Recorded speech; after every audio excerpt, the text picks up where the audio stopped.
నా గురించి చాలా గొప్పగా, అంటే నేను ఉన్నదానికంటే ఇంకా దాన్ని ఆయన స్టైల్లో పదాలన్నీ యాడ్ చేసి, సో నా గురించి ఒక ఒక గొప్ప వ్యక్తిగా చెప్పినటువంటి రాజశేఖర్ గారికి ఫస్ట్ ఆఫ్ ఆల్ నా మనస్ఫూర్తిగా ధన్యవాదాలు తెలియజేసుకుంటున్నాను. సో దానికి ముందు ఇంకొకటి ఏంటంటే, మనకి ఇటువంటి అద్భుతమైనటువంటి ప్లాట్ఫామ్ని అరేంజ్ చేసి ఇంతమందిని ఇంటరాక్ట్ చేస్తూ ఎన్నో రకాలుగా తెలియని విషయాల్ని తెలియజేసుకోవడానికి ఒక మహత్తరమైనటువంటి ప్లాట్ఫామ్ క్రియేట్ చేసినటువంటి ఇంపాక్ట్ ఫౌండేషన్స్కి మనం ఎంత ఇచ్చినా ఆ రుణం తీరనిదండి. నెంబర్ 1. నెంబర్ 2, గోపాలకృష్ణ గోఖలే ఒక గ్రూప్లో నేను ఒక సభ్యుడిగా ఉండడానికి చాలా ఆనందిస్తున్నాను. ఎందుకంటే the facilitators are beautiful personalities. Each and every person ఒక్కొక్క యునిక్ క్వాలిటీస్ తోటి, ఒక్కొక్క యునిక్ క్యారెక్టరిస్టిక్స్ తోటి అందరినీ కలుపుకుంటూ ఒక అద్భుతమైనటువంటి ప్లాట్ఫామ్ క్రియేట్ చేయబడింది. సో ఇటువంటి ఒక మంచి ఫౌండేషన్ ద్వారా, ఒక మంచి గ్రూప్లో నేను ఒక సభ్యుడిని యాజ్ ఎ ఫెసిలిటేటర్స్గా నాకు ఈ అవకాశం దొరికినందుకు నిజంగా నేను ఆ భగవంతుడిని చాలా కృతజ్ఞతలు తెలియజేసుకుంటున్నాను. సో ఈరోజు మన ముందున్నటువంటి టాపిక్ ఏంటంటే కాన్ఫ్లిక్ట్ మేనేజ్మెంట్ అండి. So I will try to, నేను నా సేకరణ ప్రకారం నేను సేకరించినటువంటి విషయాలు మీ ముందుకు తీసుకురావడానికి ప్రయత్నిస్తాను. సో నాకు ఈ జన్మనిచ్చిన నా తల్లిదండ్రులకి, నేను మీ ముందు వచ్చి 4 మాటలు చెప్పగల శక్తిని ప్రసాదించిన నా గురుదేవులందరికీ, నేను ఎల్లప్పుడూ సంతోషంగా ఆయురారోగ్య ఐశ్వర్యాలతో భగవంతుని దయ ఎల్లప్పుడూ సుఖంగా ఉండాలని కోరుకునే నా బంధుమిత్రులకి, స్నేహితులకి అందరికీ కూడా ధన్యవాదాలు తెలియచేసుకుంటూ, నాకు తెలిసిన 4 మాటలు మీ ముందు తీసుకురావడానికి ప్రయత్నిస్తాను. దానిలో మంచి ఉంటే గ్రహించండి, తప్పు లేదన్నా ఉంటే మనస్ఫూర్తిగా నన్ను మన్నించండి. షేర్ స్క్రీన్ ఇస్తాను.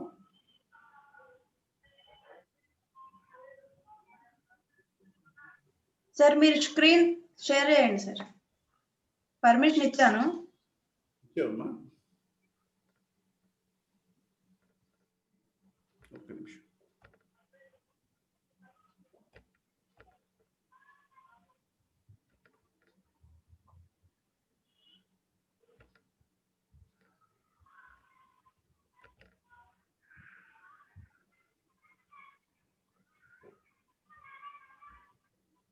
వచ్చింది? స్క్రీన్ కనబడుతుందా?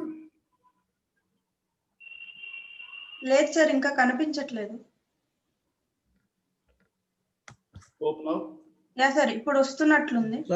స్టార్టెడ్ స్క్రీన్ షేరింగ్ అని వచ్చినది. యా సార్, కనిపిస్తుంది. ఓకే మా, థాంక్యూ. yes డన్ అయ్యిందండి. థాంక్యూ.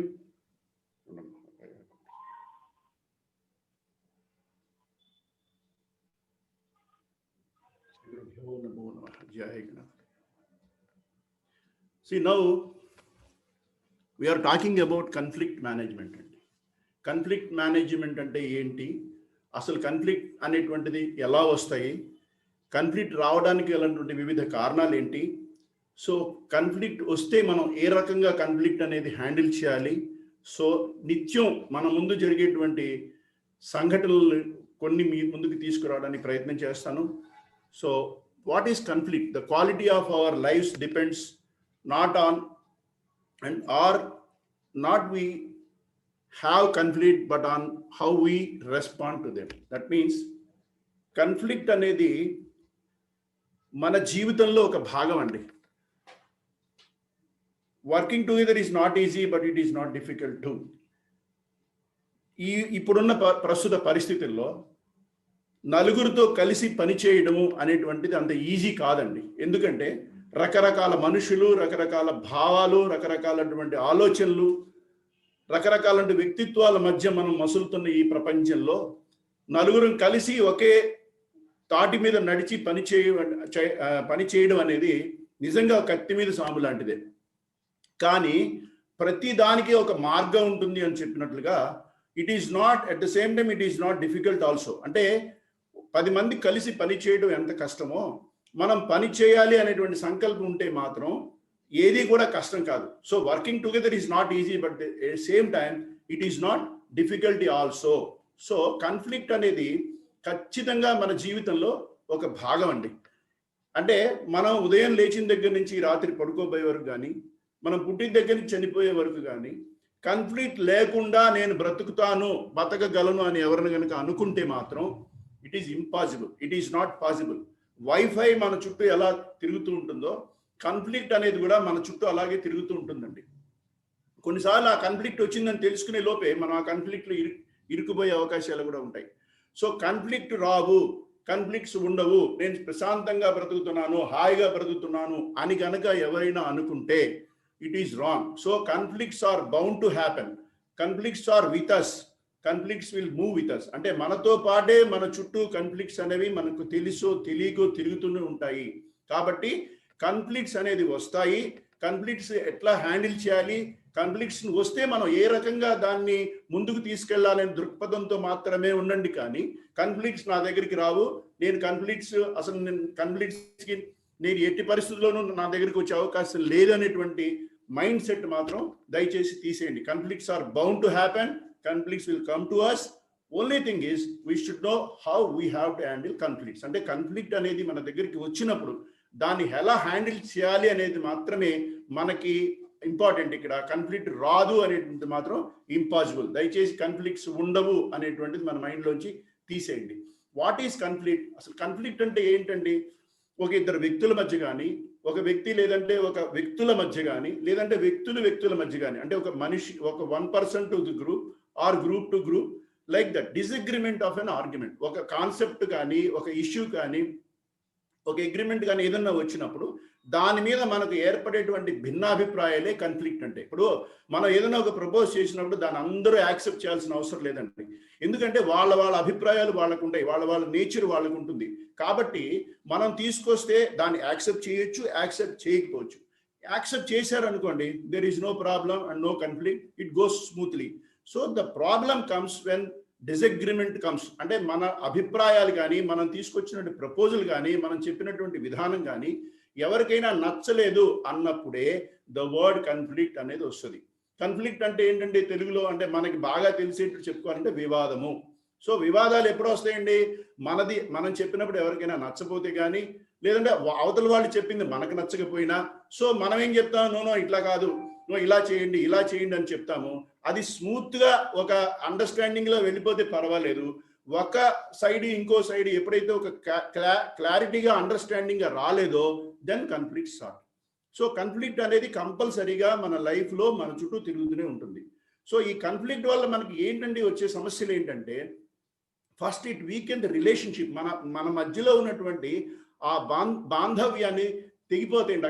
అక్కడ దాకా చాలా క్లోజ్ గా ఫ్రెండ్షిప్, అరే ఏంట్రా అనుకున్న వాళ్ళమే పోయా నువ్వెంత అనుకునే స్టేజ్కి వచ్చేస్తాం. First it breaks the relationship. అంతకుముందు చక్కగా కలిసిమెలిసి ఉన్న వాళ్ళం ఒకే ఒక కాన్ఫ్లిక్ట్ తోటి విడిపోతామండి. తర్వాత డిస్లైకింగ్, అంటే అప్పటిదాకా వాడు మంచివాడు, వాడు హాయిగా నాకు చాలా హెల్ప్ చేశాడు, అది చేశాడు ఇది చేశాడు అని ఒకరికొకరు ఇష్టపడిన వాళ్ళే ఆ క్షణం నుంచి ఒకళ్ళ మీద ఒకరికి అయిష్టత పెరిగిపోతుంది. యాంటగనైజం అంటే శత్రుత్వం పెరిగిపోతుంది. నెక్స్ట్ ఏంటంటే ఈ కాన్ఫ్లిక్ట్స్ వల్ల ఒక్కొక్కసారి మన మీద అనుకోని మచ్చలు పడతాయండి. అంటే సైకలాజికల్ స్కార్స్ అంటే ఏంటంటే మన జీవితంలో మనకు తెలియకుండానే కొన్ని మచ్చలు పడతాయి. ఉదాహరణకి అప్పుడప్పుడు మనం వింటుంటాం, నేను ఆ రోజు వాడితో గొడవ పెట్టకపోతే నా మీద కోపిష్టి అనే ఒక మచ్చ పడిపోయింది, ఆ మచ్చ పడకుండా ఉంటే బాగుండేది. నేను ఆ రోజు ఏదో ఆ వస్తువు తీసుకున్నాను అనవసరంగా, వాడు చూసి నన్ను పట్టుకున్నాడు, ఆ రోజు నుంచి నా మీద దొంగ అనే మచ్చ పడిపోయింది అని మనం అప్పుడప్పుడు వింటుంటాం. సో ఈ కాన్ఫ్లిక్ట్స్ వల్ల మన మీద ఒక్కొక్కసారి అంటే జీవితాంతం మనం భరించవలసినటువంటి మచ్చలు మనం వినవలసి వస్తుంది. గయ్యాళి అని చెప్తారు. గయ్యాళి అనేది ఒక మచ్చ అండి. వాడి దగ్గర పోమాగర బాబు ఆవిడ గయ్యాళి అని చెప్తాం. గయ్యాళి అనేది ఏంటండి? It's a kind of scar. ఆవిడ జీవితంలో ఒక మచ్చ, వీడు దొంగ, వీడిని నమ్మకండి. సో ఇలాంటి మాటలు మనం వింటూ ఉంటాం. These are all because of the disagreements, అంటే కాన్ఫ్లిక్ట్. సో కాన్ఫ్లిక్ట్ అనేది ఒకసారి వచ్చిందంటే దాని పరిణామాలు ఎలా ఉంటాయంటే, ఆ రిలేషన్ బ్రేక్ అయిపోతుంది. తర్వాత ఒకళ్ళ మధ్య ఒకళ్ళకి ఆ ఇష్టత అనేది పోతుంది, శత్రుత్వం ఏర్పడుతుంది. అన్నిటికన్నా మన జీవితం మీద ఒక్కొక్కసారి ఒక వెనక్కి తిరిగి తీసుకోలేనటువంటి మచ్చ కూడా పడేటువంటి అవకాశాలు ఉన్నాయి. సో కాన్ఫ్లిక్ట్ అనేది చాలా danger part of our life అండి. కాన్ఫ్లిక్ట్ రాకుండా ఉండదు, బట్ వచ్చినప్పుడు మాత్రం దాన్ని చాలా జాగ్రత్తగా మనం హ్యాండిల్ చేయాల్సిన పరిస్థితి ఉంటుందన్నమాట. అసలు కాన్ఫ్లిక్ట్స్ ఎందుకు వస్తాయండి? కాన్ఫ్లిక్ట్స్ ఎందుకు వస్తాయి? Because we are human beings. We are all have different opinions. ఇందాక చెప్పినట్టుగా ప్రతి మనిషికి 780 కోట్ల జనాభా ప్రపంచంలో ఉన్నప్పుడు ఎవ్రీబడి ఈజ్ యూనిక్ అండి. భగవంతుడు మన సృష్టిలోనే 5 వేళ్ళు సమానంగా ఇవ్వలేదండి. 1 వేలు చిన్నది ఇచ్చాడు, 1 వేలు పొడుగు ఇచ్చాడు, 1 వేలు పొట్టిచ్చాడు. సో మన చేతికి ఉన్న 5 వేళ్లే సమానంగా లేనప్పుడు, ప్రపంచంలో 780 కోట్ల జనాభా ఉన్నప్పుడు అందరూ ఒకే తాటి మీద ఒకే ఆలోచనతో ఉంటారని ఎలా అనుకుంటాం? అలా ఉంటే అసలు అది జీవితమే కాదు కదా.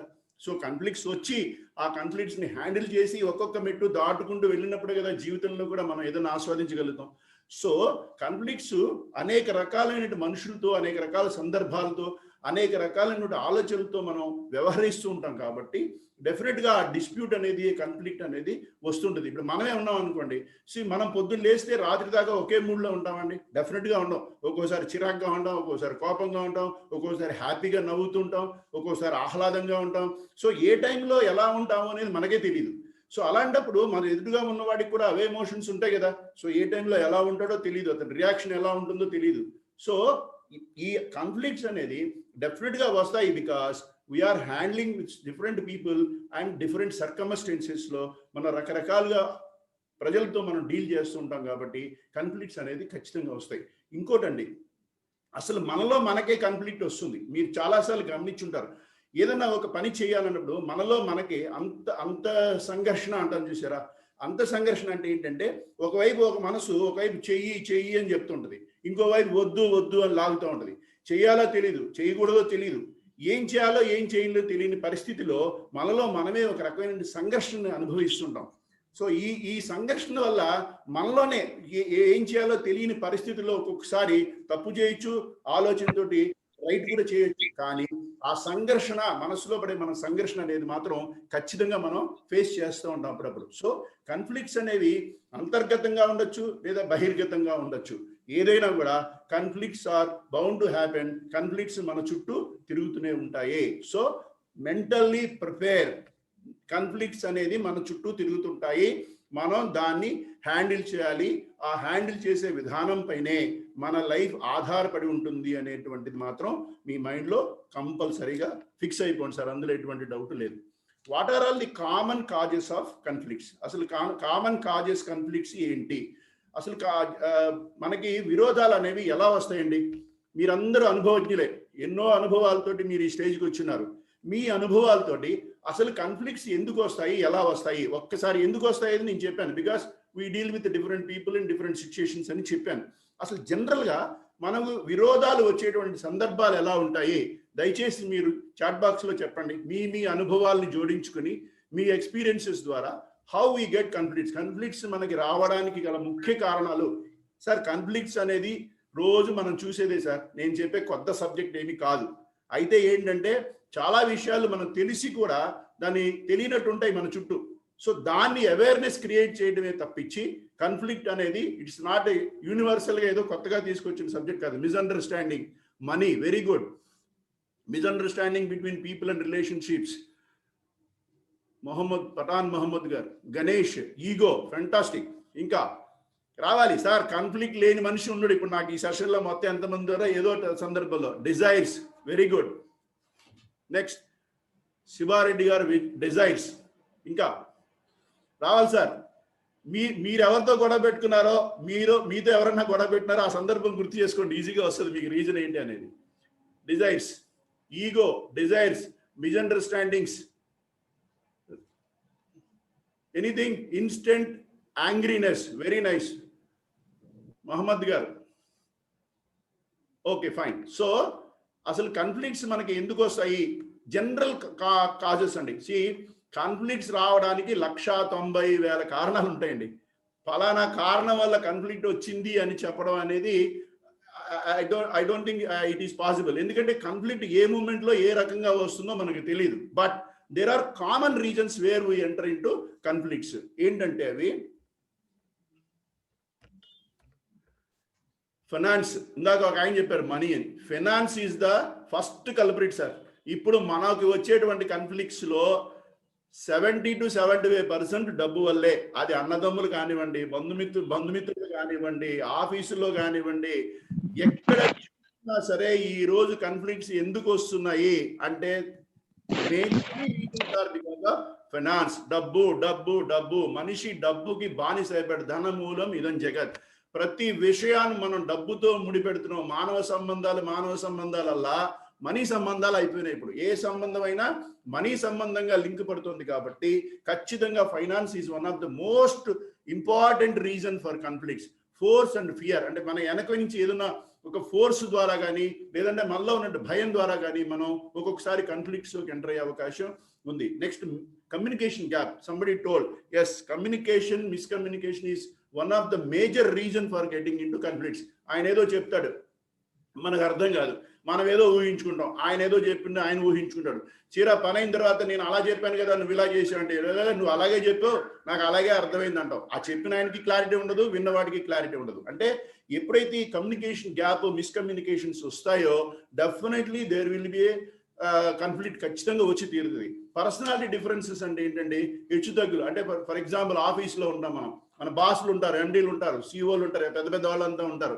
సో వాళ్ళు మనతో డీల్ చేసేటప్పుడు సరిగ్గా మనం ఏమాత్రం వాళ్ళని సరిగ్గా డీల్ చేయకపోయినా వాళ్ళు దే ఫీల్ ఈగో అనమాట. సార్ నాతో సరిగ్గా వీడు సరిగ్గా వ్యవహరించట్లేదు అనేటువంటి రీజన్లోకి వెళ్ళిపోతారు. అలాగే మనం బయట కూడా పెద్ద పెద్ద వాళ్ళ దగ్గరికి వెళ్ళేటప్పుడు మర్యాదగా వెళ్ళడం అని సమ్ స్టాండర్డ్స్ ఉంటాయి. ఆ స్టాండర్డ్ ఫాలో చేయలేకపోతే వీడేంటి ఇలా బిహేవ్ చేస్తున్నాడు, ఇమీడియట్ గా they enter in to the conflict. అంటే మిస్అండర్స్టాండింగ్ అనేది ఈజీగా వచ్చేస్తుంది. Emotional imbalance, this is the most valuable reason for conflict sir. Emotional imbalance ఎప్పుడు వస్తుంది, ప్రతి విషయంలో కూడా అనవసరంగా మనం ఒక్కొక్కసారి బర్స్ట్ అయిపోతుంటాం. ఒక్కొక్కసారి 4-5 ఫ్రెండ్స్ కూర్చుని జోక్స్ చేసుకుంటుంటారు. జోక్ చేసుకుని ఆ జోక్ ఏమవుతుందంటే ఒక్కొక్కసారి బర్స్ట్ అవుతుంది. అంటే it goes in to the wrong direction. అవతల వాడు దాన్ని రిసీవ్ చేసుకున్నంత వరకు పర్వాలా. సపోజ్ వాడు రిసీవ్ చేసుకోలేకపోతే, ఏంటి నీ ఇష్టం వచ్చినట్టు మాట్లాడుతున్నావు, నీ పెద్దవాడు అయిపోయావు నువ్వు, జోక్ వేసి దానికి కూడా అర్థం లేదా అంటాడు. అంటే ఏంటి, అప్పటిదాకా ఫ్రీగా ఫ్రెండ్లీగా చక్కగా ఉన్నారు, కానీ ఎప్పుడైతే జోక్ మిస్ఫైర్ అయిందో ఇమీడియట్ గా కాన్ఫ్లిక్ట్ వస్తుంది. అంటే ఎమోషనల్, అక్కడ ఉన్నటువంటి సిచ్యుయేషన్ ని సరిగ్గా అండర్స్టాండింగ్ చేసుకోలేకపోవడం వల్ల కాన్ఫ్లిక్ట్స్ వస్తాయి. Emotional imbalance is one of the most important reason for conflicts అండి.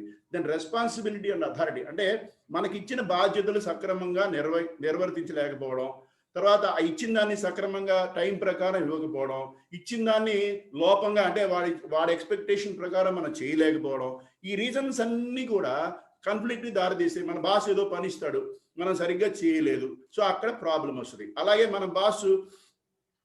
బాస్కి ఏదో పని చెప్తాం, చెప్పినప్పుడు ఆయన టైం ప్రకారం సారీ నాకు ఇది కంప్లీట్ చేసి పెడితే నేను ఫర్దర్గా వర్క్ చేస్తాను, నీకు సలహా ఇవ్వండి అని అడిగామనుకో, ఆయన సరిగ్గా చెప్పక నువ్వే చేసుకో నా దగ్గర రావడం అంటాం. ఇలాగే రెస్పాన్సిబిలిటీ ఇచ్చేటప్పుడు ఏమవుతుందంటే ఒకళ్ళకి సరైనటువంటి క్లారిటీ లేకపోవడం వల్ల, సరైన క్వాలిటీ ఆఫ్ వర్క్ లేకపోవడం వల్ల డెఫినెట్ గా కాన్ఫ్లిక్ట్స్ అనేది వస్తాయి. Lack of cooperation, this is one of the most important reason అండి.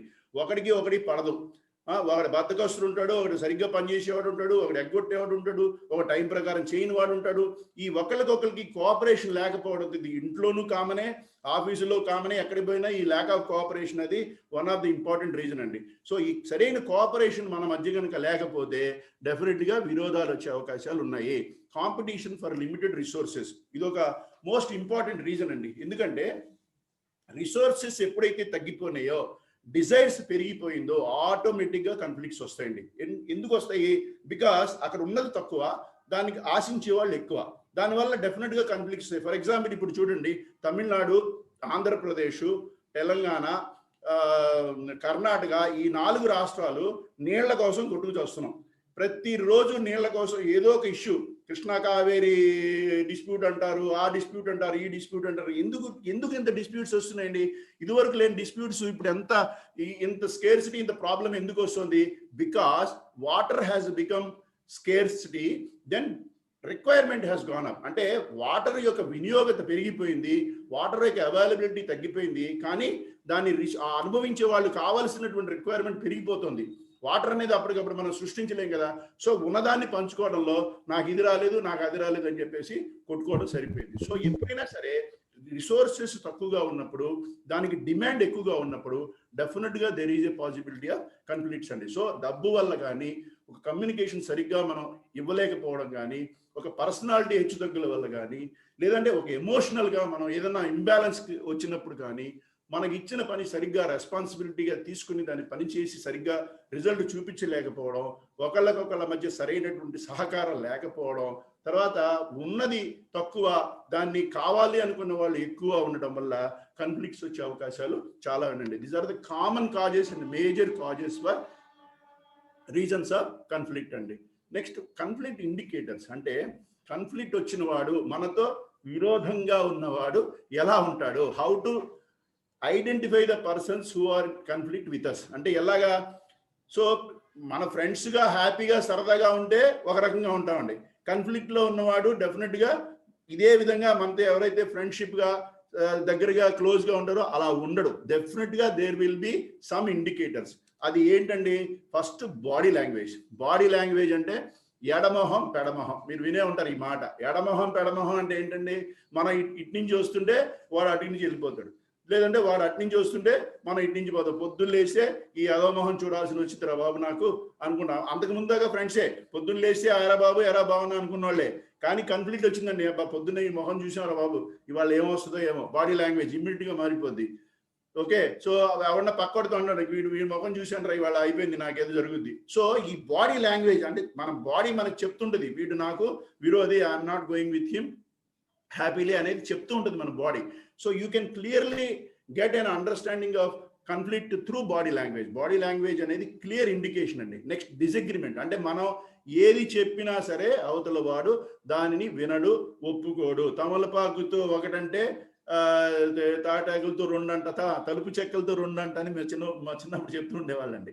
అంటే నువ్వు ఒక మాట అంటే నేను 2 సార్లు అంట, నువ్వు ఒక మాట అంటే నేను 2 అంట, ఇలాగే ఉంటుంది. డిసగ్రిమెంట్ అంటే నువ్వు ఏది చెప్పినా సరే నాకు ఆమోదయోగ్యం కాదు, బికాస్ నేను నిన్ను లైక్ చేయనియా, నువ్వు చెప్తే నేను ఎందుకు వినాలి, no I don't like, this is wrong అంతే, ఒకటే స్టేట్మెంట్. ఎందుకు ఏమిటి అనేది పక్కన పెట్టండి. But I don't agree with you because I don't like you, only one reason. Then with holding information అంటే ఇప్పుడు సపోజ్ నా దగ్గర ఏదైనా ఒక మంచి అవతల వ్యక్తికి సంబంధించిన ఇన్ఫర్మేషన్ నాకు దొరికింది, ఓ ప్రమోషన్ కానివ్వండి, ఇంక్రిమెంట్ కానివ్వండి, లేదంటే ఒక ఏదైనా లోన్ శాంక్షన్స్ కానీ what ever it may be, ఆ ఇన్ఫర్మేషన్ బై ఛాన్స్ నా దగ్గరకు వచ్చింది అనుకోండి, ఎట్టి పరిస్థితులను వాడికి చేరకుండా చేయడానికి నేను చేసే మానవ ప్రయత్నాలు అన్నీ చేస్తాను. ఎందుకంటే నాకు సాటిస్ఫాక్షన్, అబ్బా వాడికి ఇన్ఫర్మేషన్ వెళ్ళిందంటే ఈ ఫీల్స్ హ్యాపీ, సో ఎట్లా అయినా సరే ఇది ఆపేయాలి, సో వాడిని ఎలాగైనా సరే కొంచెం వాడు ఏడుస్తుంటే నేను చూడాలి. చూసారా ఎంత హ్యాపీగా మనకి అవతల వాళ్ళు బాధపడుతుంటే. సో వీ విత్హోల్డ్ ఇన్ఫర్మేషన్ అనమాట. ఆ ఇన్ఫర్మేషన్ మన దగ్గర పెట్టుకుని వాడు ఎంతవరకు వాడిని ఏడిపించగలం, ఎంతవరకు బాధ పెట్టగలం మనం ఎంజాయ్ చేసుకుంటూ కూర్చుంటాం. దట్ ఈస్ ది ఈ కాన్ఫ్లిక్ట్ ఉన్నవాడు చేసేటువంటి లక్షణాలు ఇవి. తర్వాత ల్యాక్ ఆఫ్ రెస్పెక్ట్. అప్పుడు సార్ బాగున్నాను సార్, ఏదో మీ దయ సార్, మీరుండబట్టే ఇలాగా మేము ఇలా కొంచెం ఏదో 4 రాళ్ళు సంపాదించుకుంటున్నాం సార్ అంటాడు. ఎప్పుడైతే కాన్ఫ్లిక్ట్ వచ్చిందో, ఏందో ఆయన చేసింది నాకు, మొత్తం నేను చేసి పెడితే ఆయన ఎంజాయ్ చేశాడు, ఆయన ఎంజాయ్ చేసి ఓ గొప్పలు చెప్పుకున్నాడు, ఈ రోజు అంట ఆయన అంట నాకు చేసి అంట, ఏంది ఆయన చేసింది నాకు తెలీదు, ఆయన ఏం చేశాడో, ఇది వర్డింగ్. అంతకు ముందు ఏంటండి, సార్ నమస్కారం సార్, బాగున్నారా సార్, ఏదో సార్ మీరు మా వద్ద చూడబట్టి ఏదో 4 మెతులు తిన్నాం సార్, 4 జీతాలు రాళ్ళు సంపాదించు. ఎంత తేడా ఉందో చూడండి. కాన్ఫ్లిక్ట్ అనేది ఏంటంటే కంప్లీట్గా మన ఒక ఒపీనియన్ మార్చేస్తుంది. అప్పటిదాకా రెస్పెక్ట్గా ఎంతో వినయంగా ఉన్నవాడు కంప్లీట్గా మారిపోయి అసలు మనం అంటే లెక్క చేయకుండా అయిపోతాడు. Next frequent complaints. ఇక మన మీద ఎక్కడ దొరుకుతుందా, ఏం దొరుకుతుందా, వీడి మీద ఏం రాయేద్దామా, వీడిని ఏ రకంగా మనం డిగ్రేడ్ చేద్దామా అని వెతుకుతూనే ఉంటాడు సార్ కాన్ఫ్లిక్ట్లో ఉన్నవాడు. సో అంటే ఓవరాల్గా ఏంటంటే కాన్ఫ్లిక్ట్లో ఉంటే అవతల వాడిని ఎట్లా తగ్గించాలని మనం ప్రయత్నం చేస్తాం, మనల్ని ఎట్లా తగ్గించాలని వాడు ప్రయత్నం, అంటే ఎవడికి వాడు పై చేయి సాధించడానికి, అవతల వాడిని తొక్కడానికి, అవతల వాడిని డిగ్రేడ్ చేయడానికి ట్రై చేస్తాం. So these are all the major indicators. ఒకటి body language, it tells us very clearly. Then disagreement, వాడు ఏది చెప్పినా సరే నేను ఒప్పుకోను. దెన్ వాడికి సంబంధించిన ఏదైనా ఇన్ఫర్మేషన్ ఉంటే నా దగ్గర భద్రంగా రహస్యంగా దాచిపెట్టుకుంటాను. దెన్ ఎట్టి పరిస్థితుల్లోనూ వాడిని నేను రెస్పెక్ట్ ఇవ్వను. ఎందుకంటే కాన్ఫ్లిక్ట్లో ఉన్నాడు వాడంటే నాకు ఇష్టం లేదు, వాడితో నాకు గొడవపడి వాడికి ఏంటి రెస్పెక్ట్ ఇచ్చేది నేను. అలాగే వాడికి సంబంధించిన ఎన్ని కంప్లైంట్స్ ఉంటే నా దగ్గర నేను అంత వెయిట్ అనమాట, అంత హ్యాపీ అనమాట. So these are all the major conflict indicators. Why normally people avoid conflicts. ఇప్పుడు కాన్ఫ్లిక్ట్స్ని అందరూ కోరుకోరండి డెఫినెట్గా, ఎందుకంటే కాన్ఫ్లిక్ట్ అనేది we lose peace of mind. మన మనస్సు ఎంతసేపు అకలావికలంగా ఉంటుంది. కాన్ఫ్లిక్ట్ ఉంటే ఎవరితో గొడవ పెట్టుకుంటే మనం ఇది హ్యాపీగా ఉంటామా, జనరల్గా ఉండవండి. కొంతమంది ఉంటారు, కొంతమంది గొడవలు ఎన్ని ఉంటే అంత హ్యాపీగా ఉంటాడు. నారదుడు అంటారు గొడవలు పెడతారని చెప్పేసి, అలాంటి వాళ్ళు ఎంతమంది ఉంటారండి, వెరీ రేర్గా ఉంటారు. కానీ సాధ్యమైనంత వరకు మనం ఎంతవరకు గొడవలు లేకుండా ఉండాలి, విరోధం లేకుండా ఉండాలి, ఎంతవరకు మనం పీస్ ఆఫ్ మైండ్తో హ్యాపీగా ఉండాలన్న దానికే మనం ప్రయత్నం చేస్తాం. So what are the general reasons that we avoid conflict? అంటే కన్ఫ్లిక్ట్ మన దగ్గరికి రాకుండా నార్మల్గా మనం ఏం చేస్తాము అంటే, when no clarity for peaceful resolution, అంటే ఎప్పుడైతే మనకి ఆ కన్ఫ్లిక్ట్, ఆ విరోధాన్ని సక్రమంగా మనం ఒక దారికి తీసుకురాలేము అని మన మనసులో ఉంటే ఆ కన్ఫ్లిక్ట్ దగ్గరికి మనం పోవండి, అంటే దాన్ని అవాయిడ్ చేయడానికి ట్రై చేస్తాం. అట్లాగే chances of losing very high, అంటే మనం ఓడిపోతాము అని మనకు ఖచ్చితంగా తెలుస్తోంది. అవతల వాడు స్ట్రాంగ్ పార్టీ అవ్వచ్చు, అవతల వాడి దగ్గర స్ట్రాంగ్ రీజన్స్ ఉండొచ్చు, లేదంటే అవతల వాడి దగ్గర ఎవిడెన్స్ ఉండొచ్చు, what ever it may be. ఈ కన్ఫ్లిక్ట్ లో కనుక మనం వెళ్తే ఖచ్చితంగా మనం లూజ్ అవుతాము అనేటువంటి మనస్సు మనకి ఖచ్చితంగా చెప్పుతున్నప్పుడు సాధ్యమైనంత వరకు ఆ కన్ఫ్లిక్ట్ ని అవాయిడ్ చేయడానికే ట్రై చేస్తాం. ఇంకోటి ఏంటంటే లాంగ్ టర్మ్ రిలేషన్స్ పాడవుతాయి జనరల్గా, అంతే కదండి. ఇప్పుడు ఇందాకే చెప్పాం రిలేషన్స్ పాడైపోతాయండి. రిలేషన్స్ పాడు చేసుకోవడానికి సాధారణంగా మనం ఎందుకు ఒప్పుకుంటాము? సో ఫ్రెండ్లీగా, హ్యాపీగా, సరదాగా ఉండవలసిన వాళ్ళం ఈ చిన్న చిన్న కాన్ఫ్లిక్ట్స్ వల్ల మనం లాంగ్ టర్మ్ రిలేషన్స్ ఎందుకు పోగొట్టుకోవాలి అని ఆలోచించే వాళ్ళు ఖచ్చితంగా ఉంటారండి, అందులో ఎటువంటి డౌట్ లేదు. సో లాంగ్ టర్మ్ రిలేషన్స్ పోగొట్టుకోకూడదు, ఈ చిన్న చిన్న విషయాల వల్ల మనం అనవసరమైన మనశ్శాంతి కోల్పోకూడదు అనే ఉద్దేశంతో కన్ఫ్లిక్ట్ దూరంగా ఉండే వాళ్ళు కూడా చాలా మంది ఉంటారు. ఇంకోటి మోస్ట్ ఇంపార్టెంట్ అంటే it's waste of time and energy. Naturally అండి, ఏ కాన్ఫ్లిక్ట్ అయినా గొడవలు పడి మనశ్శాంతి పోగొట్టుకోవడం, వాడితో వితండవాదం, అది ఇది 10 మందితో పంచాయతీలు, ఇవన్నీ waste of time and energy also.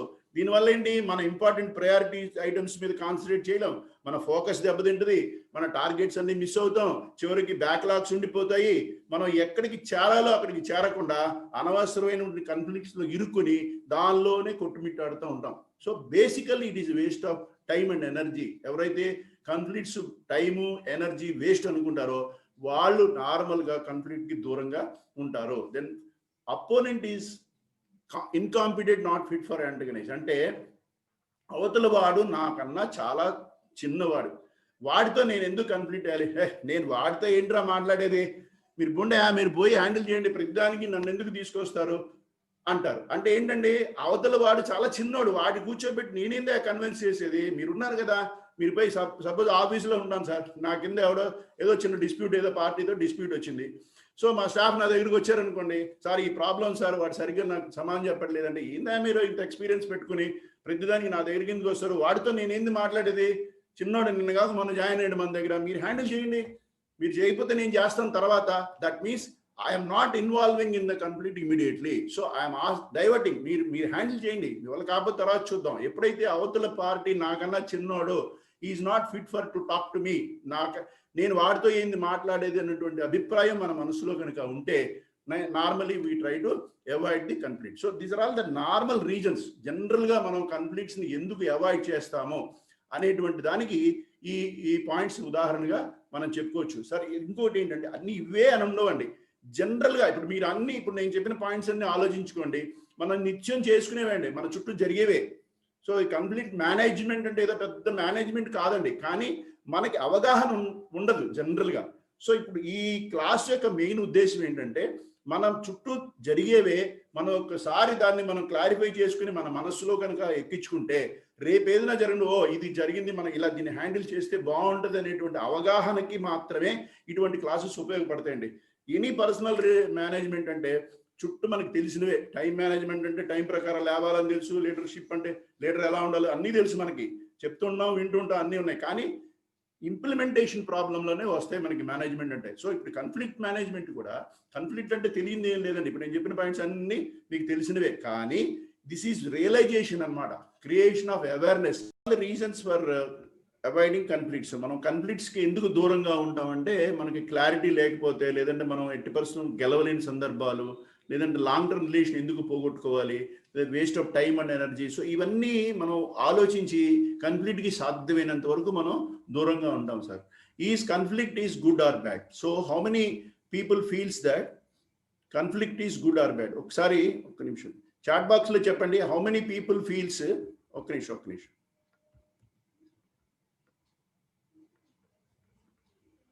How many people feels conflict is good and how many people feels conflict is bad? Please share your views in the chat box. అసలు ఎంతమంది కాన్ఫ్లిక్ట్ మంచిది అనుకుంటారు, బ్యాడ్ అనుకుంటారు? శ్యామ్ గారు bad అంటున్నారు, మహేందర్ గారు కూడా bad అంటున్నారు, పద్మావతి గారు సమ్ టైమ్స్ గుడ్ అంటున్నారు, నరసింహ సేస్ బ్యాడ్, నరసింహ గారు బ్యాడ్, రఘురెడ్డి గారు mostly bad. Okay, good good, different opinions, beautiful. ఇంకా ఎంతమంది బ్యాడ్, ఎంతమంది గుడ్ చెప్పండి సార్, చూద్దాం. అసలు ఎంతమంది గుడ్ అంటారు, ఎంతమంది బ్యాడ్ అంటారు? కొంతమంది మోస్ట్లీ బ్యాడ్, మోస్ట్లీ గుడ్ రాలేదా ఎక్కడాను? Okay, depends on situation. Very good Rajasekhar garu, fantastic sir. It gives opportunities for developing. Super Pathan Mohammed, very nice, very good, very good, very good, very good, good అండి, very nice. I'm happy for your feedback. So very exciting feedback. అన్ని రకాల opinions వచ్చాయి నా దగ్గరికి. Good అన్నారు, bad అన్నారు, mostly good అన్నారు, sometimes it is good అన్నారు. Very nice, very nice. But let us see what is reality. Many people views conflict as bad, negative. చాలా మంది మనం బ్యాడ్ నెగిటివ్ అని అనుకుంటామండి, కానీ conflict has both advantages and disadvantages also. ఏంటండి మీరు conflicts advantages అంటారు, గొడవలు పెట్టుకుంటే ఏమి అడ్వాంటేజ్ అని మీరు అనొచ్చు.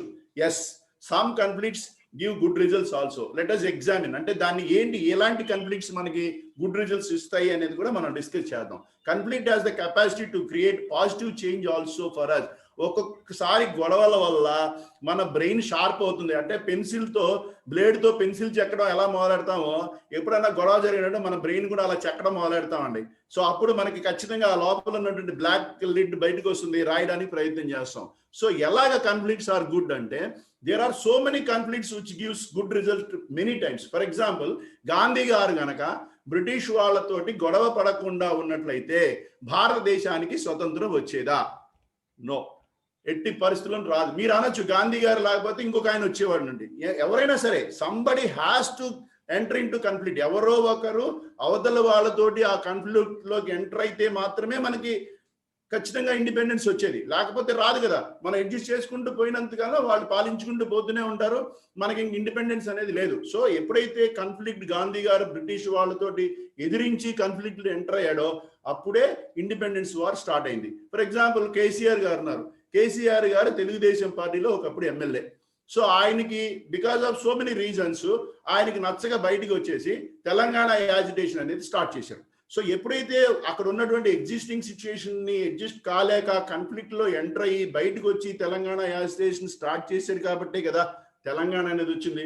ఇప్పుడు తెలంగాణ వాళ్ళంటే ఏమంటారండి, because of KCR Telangana came, అంతే కదా. That is the opinion in Telangana today. So what ever it may be, the conflict raised in that particular time has given good result for the Telangana people. So all conflicts are not bad. Some conflicts gives good result also. For example, అది ఎలా తీసుకుంటాం అనే దాని మీద ఆధారపడి ఉంటుందండి.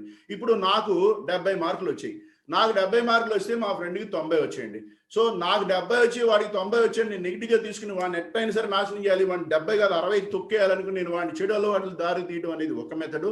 లేదంటే వాడికి 90 వచ్చాయి, నాకు 70 వచ్చాయి. So why I can't, I should also get more than 90 అనేటువంటి దాన్ని ఒక కసిగా తీసుకొని దాని మీద నేను వర్కౌట్ చేస్తే డెఫినెట్గా నేను I'm going to improve. For example Arunima Sinha ఉందండి.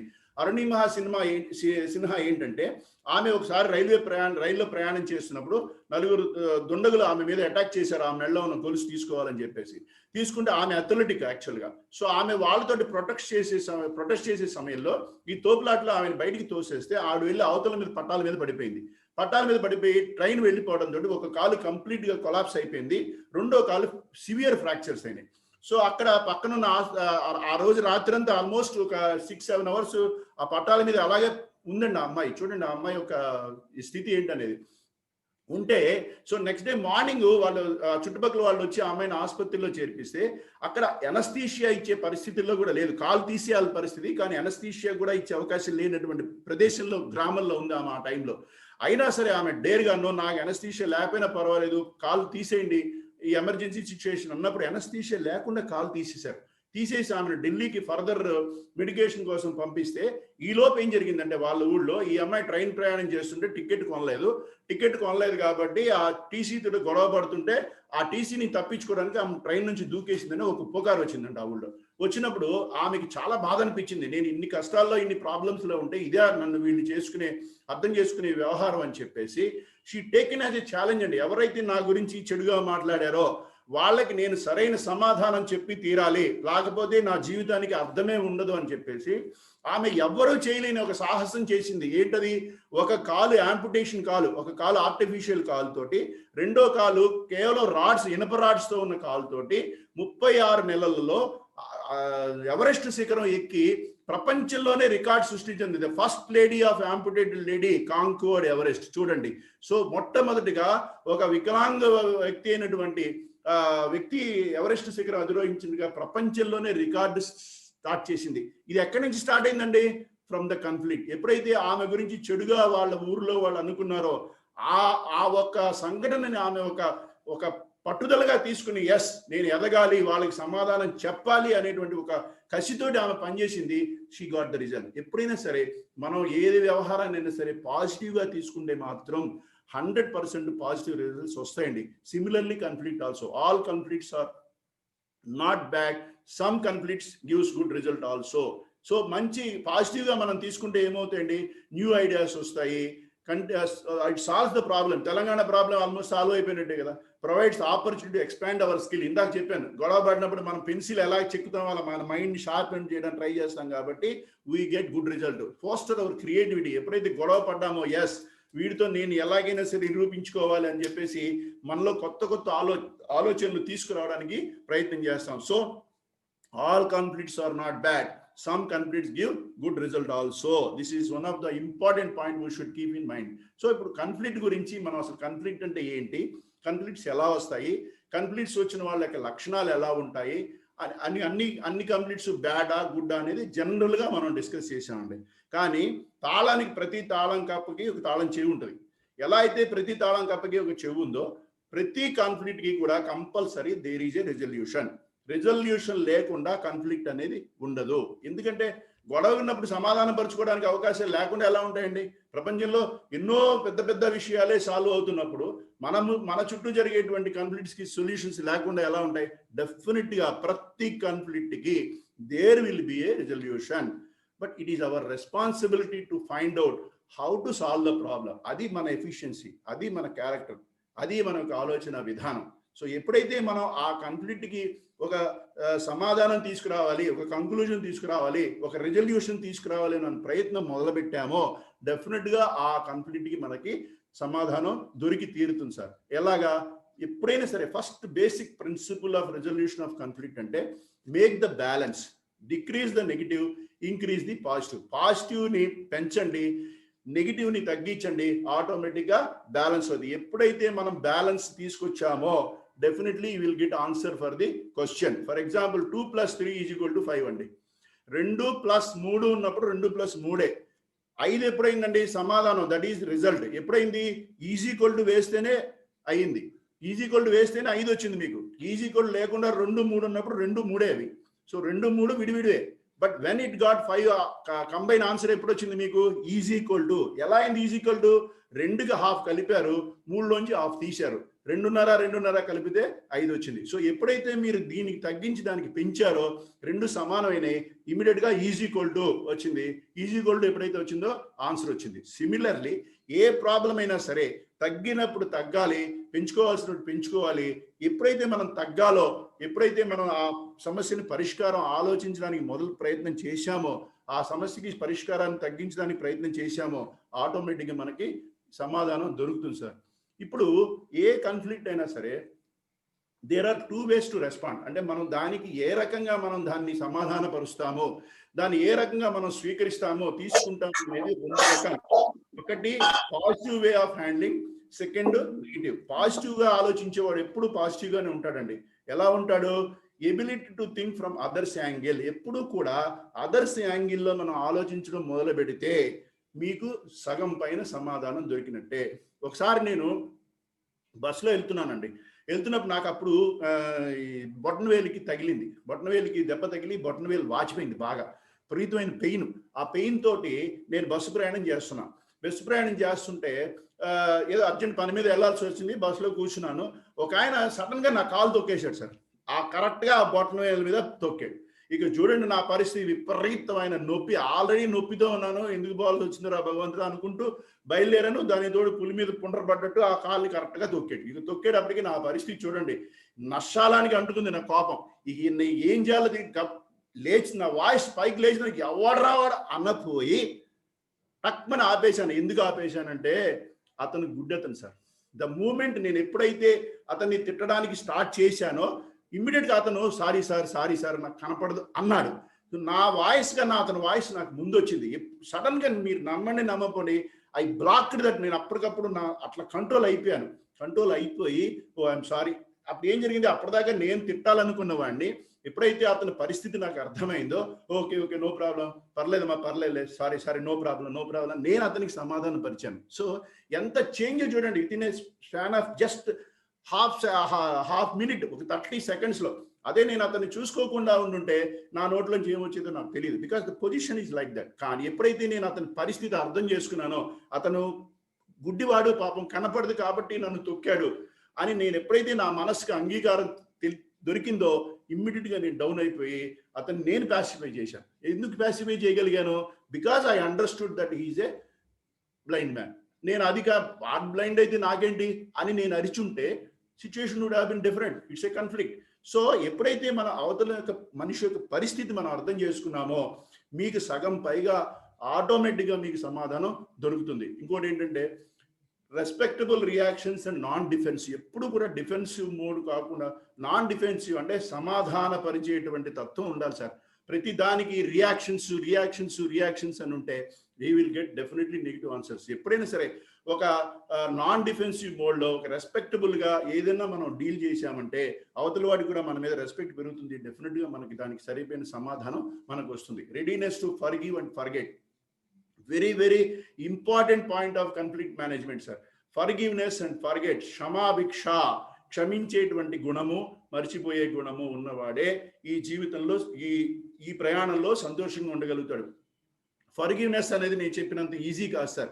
క్షమాభిక్ష అనేది ఎంతో పెద్ద మనస్సు ఉంటే కానీ ఆ క్షమాభిక్ష అనే లక్షణం మనకి అలవడదు. కానీ క్షమాభిక్ష, ఫర్గివ్నెస్ అనేటువంటి క్యారెక్టర్ ఎవరి దగ్గర అయితే ఉందో డెఫినెట్ గా they are going to be the happiest people. ఎందుకంటే వాళ్ళు ఈజీగా హ్యాండిల్ చేయగలుగుతారు. సారీ అనే వర్డ్కి చాలా చాలా చాలా వాల్యూ ఉంది సార్. సారీని ఎప్పుడు కూడా మనం తక్కువ అంచనా వేయొద్దు, దాన్ని అనవసరంగా ప్రతి చిన్న దానికి వాడద్దు. Because the word SORRY, sorry is having lot of impact. మనం సారీ చెప్తున్నాము అవతల వ్యక్తికి అంటే మనం ఏదో కిందకి దిగిపోయినట్టు మన తల తీసి నేల మీద పెట్టినట్టు ఫీల్ అవ్వద్దు. విషయం గుర్తుపెట్టుకోండి, మీరు సారీ చెప్పారంటే మీరు అవతల మనిషికి రెస్పెక్ట్ ఇస్తున్నారో, అవతల మనిషి యొక్క అభిప్రాయాన్ని మీరు గౌరవిస్తున్నారో, నేను చెప్పిన దానికైనా నువ్వు చెప్పింది కరెక్ట్ అనేటువంటి ఫీలింగ్ మీ మనసులో వచ్చింది. లేదంటే నేను చేసింది తప్పు, నేను చేసింది కరెక్ట్ కాదు అని మీరు సమాధాన పరుచున్నారు కాబట్టే మీరు సారీ అని చెప్పగలుగుతున్నారు. సో మీ దగ్గరికి ఎవరైనా ఒక వ్యక్తి మనస్ఫూర్తిగా సారీ అని చెప్పినప్పుడు దయచేసి యాక్సెప్ట్ చేయండి. ఎట్టి పరిస్థితుల్లో కూడా సారీ చెప్తాడు వీడికి అలవాటు అండ్ తిట్టేసి సారీ చెప్తే ఓకేనా, నీ ఇష్టం వచ్చినట్టు బిహేవ్ చేసి సారీ చెప్తే ఓకేనా అని అనొద్దు. ఆ పరిస్థితులను అర్థం చేసుకొని యాక్సెప్ట్ చేసి అతన్ని ప్రేమించడం మొదలెట్టండి. డెఫినెట్లీ చూడండి డిఫరెన్స్ హ్యాపీగా ఉంటుంది. సో అలాగే మీరు కూడా ఏదైనా సారీ చెప్పాల్సిన పరిస్థితి వచ్చినప్పుడు when you realize that you have done mistake, ఎట్టి పరిస్థితుల్లోనూ హెసిటేట్ చేయొద్దు. అవతల వాడు ఎలా తీసుకుంటాడు అనేది మనకు సంబంధం లేదు. One we feel we did wrong, నేను తప్పు చేశాను, నా మనస్సుకి నేను సమాధానం చెప్పుకోలేని పరిస్థితుల్లో మీరు సారీ చెప్పడానికి సంసిద్ధంగా ఉండండి. అప్పుడు మీ మనస్సు కుదుట పడుతుంది. నెక్స్ట్ వాడు మిమ్మల్ని యాక్సెప్ట్ చేశాడంటే అక్కడ ఉన్నటువంటి సమస్య దూది పింజలాగా ఎగిరిపోతుంది. అంతే, మన కళ్ళ ముందు తేలి వెళ్ళిపోద్ది. హ్యాపీగా ఉన్నాం, రిలాక్స్డ్ అయిపోతాం. ఎప్పుడైతే కాన్ఫ్లిక్ట్ రిజాల్వ్ అయిందో వెరీ హ్యాపీగా ఉన్నాం. సో దయచేసి accept sorry and learn forgiveness and forgetfulness. Very very important of conflict resolution management. The ability to compromise and avoid punishing.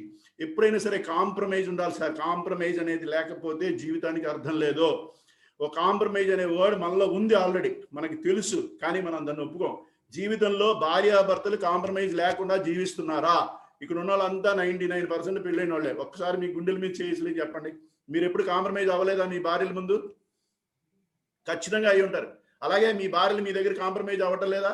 అయి ఉంటారు. అయ్యకపోతే మన వివాహ బంధానికి అర్థమే లేదు. So compromisation is a part of our life.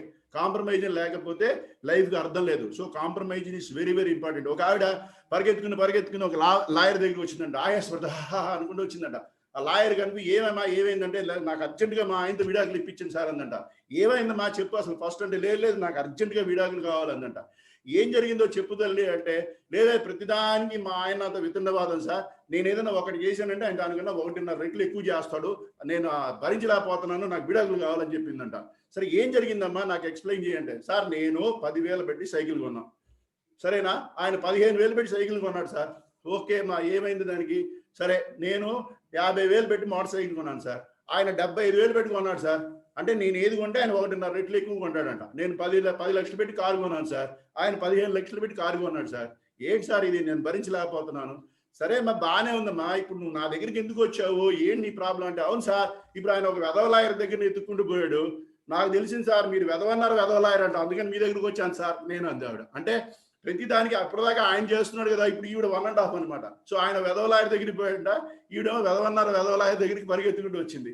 So ఇక్కడ ఏంటంటే నో కాంప్రమైజేషన్. ఆయన ఏం చేస్తే నేను దానికి రెట్టింపు చేయాలి. ఈ వితండవాదం ఉన్నంత వరకు కాన్ఫ్లిక్ట్కి రిజల్యూషన్ రాదు. So you have to compromise, then only you will get result for the problems. Then belief of resolving issue make peace our life happy అండి. ఎప్పుడైతే మీరు నాకు ఈ కాన్ఫ్లిక్ట్ ఎదురా బాబు, నేను హ్యాపీగా సంతోషంగా ఉండాలి అనేటువంటి మనస్తత్వం మనలో కనుక ఉంటే డెఫినెట్ గా మీరు అక్కడ కాంప్రమైజ్ అవుతారు, ఫర్గివ్నెస్ వస్తాయి, ఈ పైన ఉన్న లక్షణాలన్నీ మనకు ఆటోమేటిక్ గా వస్తాయి.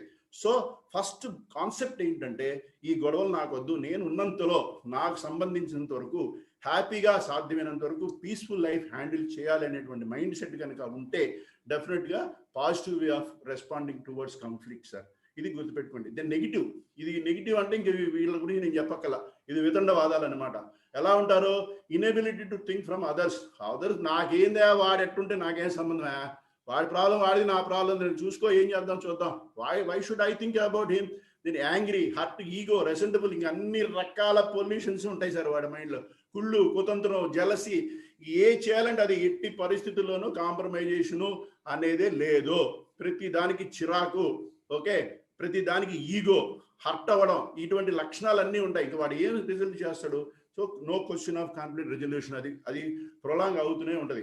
విత్డ్రాల్ ఆఫ్ రెస్పాన్సిబిలిటీ అంటే రెస్పాన్సిబిలిటీ నుంచి తొలగిపోవడం. దీనికి ఒక ఎగ్జాంపుల్ చెప్తాను సార్. నా లైఫ్లో ప్రాక్టికల్ జరిగింది. నేను ఒక 3 years క్రితం మేము ఒక మెటీరియల్ కొంటున్న టైంలో మేము ఒక కంపెనీలో 1.5 crore అడ్వాన్స్ ఇచ్చాం. అంటే ఎక్స్ట్రాడనరీ రేట్లు పెరిగిపోతున్నాయి, స్టాక్ పెట్టుకోవాలి, కొంచెం ఖర్చు తగ్గుద్దని 1.5 crore అడ్వాన్స్ ఇచ్చాం ఒక కంపెనీకి. This happened in Adilabad company.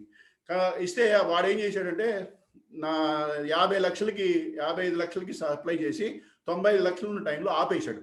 ఆపేస్తే మేము ఎంక్వైరీ చేసి పరిగెత్తాను. నేను అక్కడికి పోయి ఆదిలాబాద్ పోయి కూర్చుంటే నేను వెళ్ళే టైంకి కంపెనీ ఐపీ పెట్టేశాడు, దివాలా తీసింది. నేను వెళ్ళే టైంకి మార్గదర్శి కాదు, చిట్ ఫండ్ కంపెనీ క్లోజ్ చేసినప్పుడు చుట్టూ జనం అంతా ఆఫీస్ చుట్టూ గుమ్మిగుడి గొడవ చేస్తుంటారు కదా, ఆ టైప్లో 200-250 మంది ఉన్నారండి. సో నేను ఆ సిచ్యువేషన్ చూడంగానే నేను అనుకున్నా, ఓకే అయిపోయింది, this is going to B problem.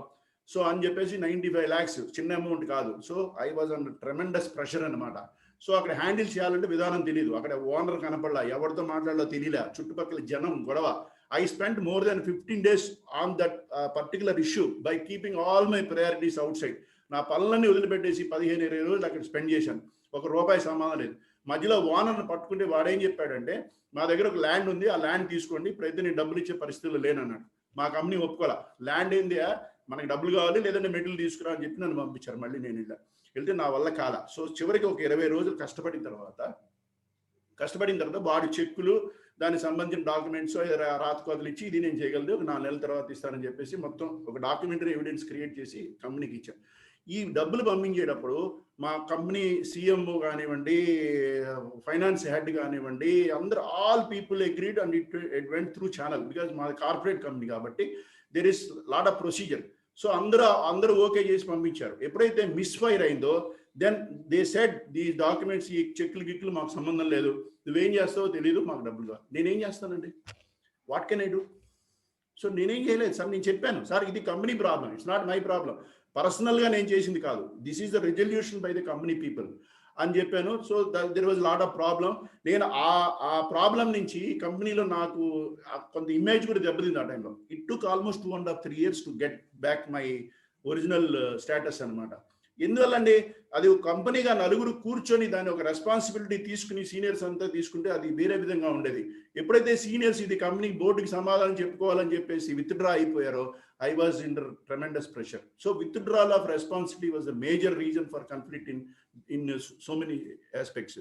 Inability to compromise చేయలేని పరిస్థితుల్లో మనం ఏ రకంగా కూడా కాన్ఫ్లిక్ట్ని రిజాల్వ్ చేయలేము sir. Expectation of bad outcomes, ఎప్పుడైతే మనకి రిజల్ట్ బ్యాడ్గా వస్తుందో, దీన్ని మనం హ్యాండిల్ చేయలేము అనుకుంటామో, then we won't get any result for conflict. So there are positive ways to respond and negative ways to respond. Now the question is in your table only. మీ ముందు ఒక క్వశ్చన్ ఉంది, ఏంటది? కన్ఫ్లిక్ట్ వచ్చినప్పుడు, conflict రాకుండా పోదు, నేను మళ్ళీ అదే మాట చెప్తున్నాను మీకు, కన్ఫ్లిక్ట్ రాకుండా పోదు. కన్ఫ్లిక్ట్ వచ్చినప్పుడు మీరు ఎలా రియాక్ట్ అవుతారో, ఎలా రెస్పాండ్ అవుతారో, దాని మీదే మీ యొక్క రెజల్యూషన్ ఉంటుంది, మీ లైఫ్ ఉంటుంది, మీ హ్యాపీనెస్ ఉంటుంది, మీ పీస్ఫుల్నెస్ ఉంటుంది. సో ఎప్పుడైనా కాన్ఫ్లిక్ట్ వచ్చినప్పుడు దాన్ని కూలంకుషంగా పరిశీలించి, based on the situation you take action. So what is resolve, how to resolve? So అంటే నేను ఇందాక నుంచి రిజాల్వ్ అని చెప్తున్నానండి. ఏంటి, what are the steps to resolve?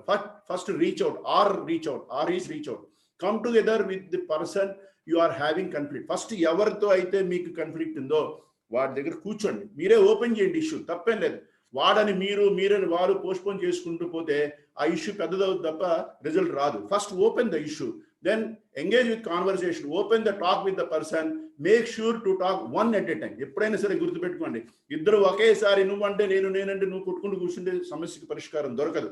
First మీరు ఓపెన్ చేయండి, వాటితో కూర్చోండి, డిస్కస్. ఓపెన్ చేసిన తర్వాత agree to open his proposal, both can accept, seek to solve the problem. Yes for seek to solve the problem. అంటే మీరు వాడి దగ్గర కూర్చొని, వాడి దగ్గర ఏమైనా ప్రపోజల్స్ ఉన్నాయి, అరే నాయన ఇది సమస్య, ఇది మన ఇద్దరు సమస్య, నీ దగ్గర ఏమైనా ఉంటే చెప్పు, ఇద్దరం కూర్చొని మనం పరిష్కారం చేసుకుందాం అని చెప్పి ఓపెన్ చేయండి ఇష్యూని. ఓపెన్ చేస్తే డెఫినెట్గా there will be a solution. Communicate your side of proposals. అంటే ఫస్ట్ వాడు ఏమంటున్నాడు, వాడు ఏం చేస్తున్నాడు, వాడి ఐడియా ఏంటి, అది తీసుకురండి బయటికి. దెన్ మీరేమనుకుంటున్నారు, మీరేం చేయబోతున్నారు, మీ ఐడియాస్ కూడా వాడి ముందు పెట్టండి. Listen to the other person so that you understand their point of view. ఎప్పుడైనా సరే మీరు ఒక రెజల్యూషన్ చేయాలనుకున్నప్పుడు listen patiently. Listening is very helpful tool for solving the problems sir. ఎప్పుడైతే మీరు వినడానికి ప్రయత్నం చేశారో మీకు డెఫినెట్గా దానిలో ఉన్నటువంటి సొల్యూషన్ దొరికే అవకాశాలు ఉంటాయి. సో ఎవరైనా మీ దగ్గరికి వచ్చినప్పుడు first listen to the problem very patiently so that you will get answers for so many questions. Why solution? అంటే conduct brainstorm session to resolve your conflict. అంటే ఫస్ట్ మీరు ఓపెన్ చేయండి, వాడి దగ్గర కూర్చోండి, వాడి ప్రపోజల్స్ ఏంటో తీసుకురండి, మీ ప్రపోజల్స్ బయట పెట్టండి, ఇద్దరు కలిసి ఒక బ్రెయిన్ స్టార్మ్ కండక్ట్ చేయండి. అంటే ఇద్దరు కలిసి ఆ ప్రపోజల్స్ బేరీజ్ వేసుకోండి, ఎవరు ఏం చేయాలనేది ఆలోచనకి రండి, ఒక ఎండ్ సొల్యూషన్ తీసుకురండి, and end the resolution with peace and happy with smile. ఎప్పుడైతే మీరు ఈ సిస్టమ్ ఫాలో అయ్యారో డెఫినెట్గా there will be a result అండి. అంటే కొంతమంది ఎడసరం పెడసరంగా ఉంటే that's a different issue, but definitely if you open the issue, if you talk to the people openly, I don't think there is a problem to resolve the issues. What are all the styles of handling conflicts? అంటే ఎన్ని రకాలుగా మనం handle చేయొచ్చు అంటే win situation. First ఎప్పుడైనా సరే this is the first way of handling is win. అరే నాయన ఇద్దరం బాగుపడదాం, ఇగో ఈ సమస్య మనకు వచ్చింది కాబట్టి నువ్వు ఈ బెనిఫిట్ తీసుకో, నేను ఈ బెనిఫిట్ తీసుకుంటాను. అంటే ఇప్పుడు మనం సపోజ్ బిజినెస్ డీల్స్ లో చెప్తామండి, బిజినెస్ డీల్ ఏంటి, ఇగో నాకు ఈ 10 లక్షలు నువ్వు బిజినెస్ ఇచ్చావంటే నీకు ఇగో ఈ ఏరియాలో దీనికి వచ్చినటువంటి ప్రాఫిట్స్ లో నీకు కొంత షేర్ ఇస్తాను, something like that. You should be happy, at the same we also should happy. Win situation is the very effective tool of conflict resolution. So first try to win, then compromise అవ్వాలి, తప్పలేదు. నేను 5 లక్షలు ఇచ్చానండి వాడికి, వాడు complete దివాలా తీసేశాడు, ఏం చేయలేని పరిస్థితి. వాడు నా దగ్గరికి వచ్చి ఏడుస్తూ ఉన్నాడు, సార్ నేనేం చేయలేను సార్, నా పరిస్థితి, నన్ను తన్నినా కూడా డబ్బులు రావు, ఏం చేయాలి నేను? సరే కాంప్రమైజ్, పోరా బాబు ఇంకా ఏదో చూస్తున్నా అంటే. అప్పుడు ఇంకోటి, నాకు 5 లక్షలు కానీ అంటే 2 లక్షలు కానీ 3, what ever it maybe, amount is not important here. So నేను అది యాక్సెప్టబుల్ సిచ్యుయేషన్లో ఉంది, నాకు పర్వాలేదు, ఓకే 2-3 లక్షలు సరే, వాడికి ఏం చేస్తాడు, రేపు ఎల్లుండి ఇస్తాడు, ఇంక కాంప్రమైజ్ అవ్వక నా దగ్గర ఏం కనపట్లేదు దారి. So compromise. దెన్ అకామిడేషన్ అంటే ఏంటంటే, ఫర్ ఎగ్జాంపుల్ ఇందాక నేను 2 లక్షలు ఇచ్చాను, వాడు ఇవ్వలేకపోయాడు, సరే బాబు పో అని చెప్పా. ఇక్కడ ఏంటంటే కాంప్రమైజ్. అకామిడేషన్ అంటే ఏంటంటే, నువ్వు 2 లక్షలు ఇవ్వాలి కాబట్టి ఫస్ట్ 1 లక్ష ఇచ్చినప్పుడు నువ్వు నాకు తర్వాత ఒక 5,000, 10,000, 15,000 ఇచ్చుకుంటురా, అంటే అకామిడేట్ చేస్తున్నాను అన్నమాట అతన్ని.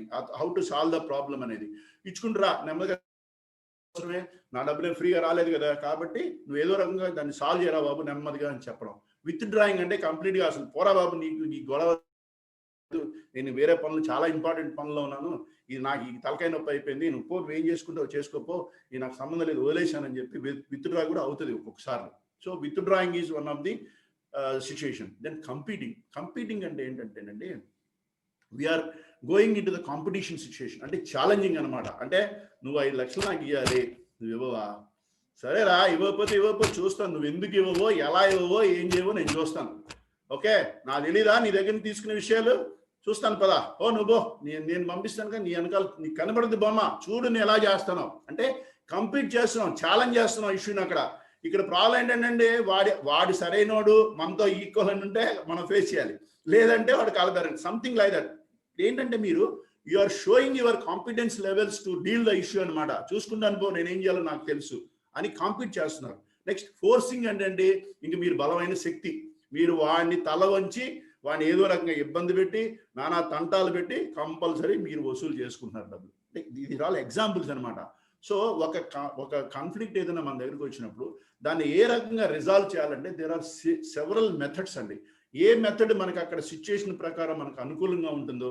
ఇంపార్టెంట్ ఏంటంటే అవతల మనిషికి మనం ఇద్దరం కూడా ఏ రకమైనటువంటి ఇబ్బంది లేకుండా బయటపడాలనేటువంటి దృక్పథంతో హ్యాండిల్ చేస్తే it is a better way of dealing the conflict. Win కానీ, కాంప్రమైజింగ్ కానీ, అకామిడేటింగ్ కానీ, విత్ డ్రాయింగ్ కానీ, కంపీటింగ్ కానీ, ఫోర్సింగ్ కానీ, any style depends on the circumstances. Use the best tool which is good for both the sides. Okay sir. Next, conflict resolution strategies అంటే మనం ఏ రకంగా దాన్ని హ్యాండిల్ చేయాలి. Accept conflict. ఫస్ట్ మీరు యాక్సెప్ట్ చేయండి, కాన్ఫ్లిక్ట్ ఉంది. మీరు యాక్సెప్ట్ చేయలేదంటే కాన్ఫ్లిక్ట్ పెద్ద అయిపోతుంది. Remember that conflicts are natural and happens in every ongoing relationship. Conflicts మన దగ్గరకు వస్తాయి, వచ్చినప్పుడు yes it is a conflict. First mentally prepare, there is a dispute, there is a disagreement. Listen actively. ఇందాక చెప్పినట్టు ఏదన్నా problem solve చేయాలంటే దాన్ని listen చేయండి, యాక్టివ్గా ముందు దాన్ని వినండి. Separate the person from the problem. అంటే ఏంటంటే మీరు ఎప్పుడైనా సరే ఒక కాన్ఫ్లిక్ట్ రిజల్యూషన్ రావాలనుకున్నప్పుడు పర్సన్ని హ్యాండిల్ చేయొద్దండి, ప్రాబ్లమ్ని హ్యాండిల్ చేయండి. ఎప్పుడైనా సరే ఆ వ్యక్తిని ఆ ప్రాబ్లం నుంచి సెపరేట్గా చూడండి. సెపరేట్గా చూడటం అంటే ఏంటంటే, ఫర్ ఎగ్జాంపుల్ వాసు గారికి ఇంకో సుబ్బారావు గారికి కాన్ఫ్లిక్ట్ వచ్చింది. So don't look the problem into Vasu and Subbarao. So look into the problem. అసలు అక్కడ ప్రాబ్లం ఏంటి, who is correct, who is wrong, you go on that basis. Okay, Vasu నా ఫ్రెండ్, సో వాసు నార్మల్గా తప్పు చేయడు కాబట్టి వాసుకి నేను న్యాయం చేయాలి, దట్ ఈజ్ రాంగ్. సో అక్కడ సిచ్యుయేషన్ హ్యాండిల్ చేయండి, సిచ్యుయేషన్ అర్థం చేసుకోండి, ప్రాబ్లమ్ని ఎక్కడుంది ఆ ప్రాబ్లం అనేది అర్థం చేసుకోండి. ఎప్పుడైతే మీరు ప్రాబ్లమ్ని ట్యాకిల్ చేశారో, ప్రాబ్లమ్ని హ్యాండిల్ చేశారో, డెఫినెట్గా you will find the better solution. Don't go on persons basis, don't go on bias basis. ఒకసారి మీరు పర్సన్ కనుక మీ మైండ్లోకి వచ్చారంటే you go into the bias.